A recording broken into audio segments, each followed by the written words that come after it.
Syngene International is in focus today as company came out with its Q1 FY26 numbers yesterday. Just to speak on the four numbers before we get to the management, revenue was up 10.7%, EBITDA was up 22%, while margins were at 23.6% versus 21.5%, and net profit was up 14.5%. But to speak more on numbers and what lies ahead for the company, we are here joined by Mr. Peter Bains, who is the MD and CEO of Syngene International. Mr. Bains, welcome to the show and pleasure to have you. Speaking about the Q1 FY26 numbers, how were the numbers? How was the quarter gone by? And if you could give us the bifurcation of how your discovery services or research services and generic business performed overall. Sure, thank you very much. So we're very pleased with the growth performance in the first quarter. It's a very positive start to the year and I think sets us up well for the rest of the year. And that the revenue from operations was up 11%, and that was underpinned by strong momentum in our research services, where we've seen continuation of conversion of pilot projects into programs and programs into bigger programs. And I think we see that momentum carrying on through the year.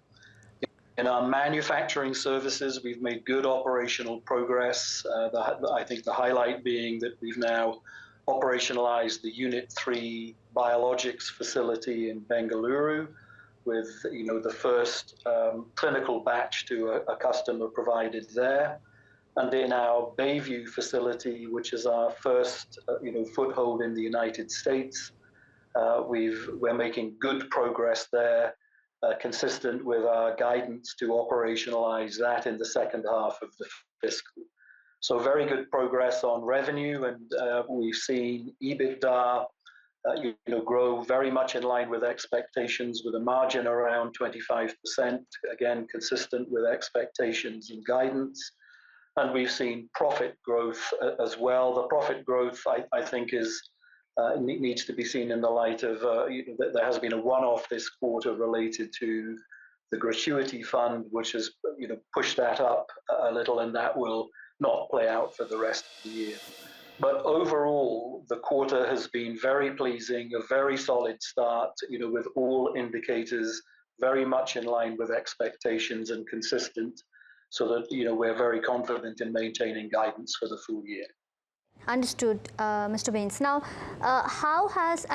so my second question would be, has the biotech funding recovered and how is Syngene experiencing when it comes to growth in inquiries or conversion? So how has the biotech funding, are you seeing some kind of recovery? What is the on-ground reality?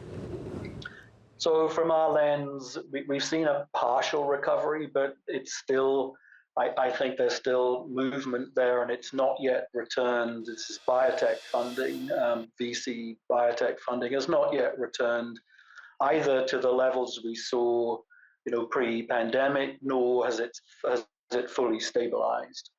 Notwithstanding that, Syngene's discovery service platform is wide and diversified, and as we've seen this quarter, we're still able to look at growth, and we've seen that 11% revenue growth, and that has largely been driven by discovery services.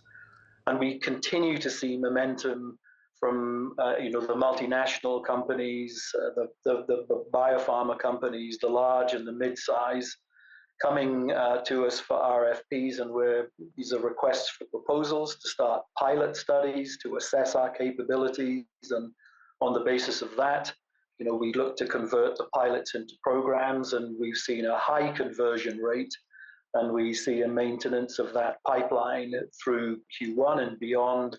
And again, that underpins our confidence in maintaining the guidance for the full year.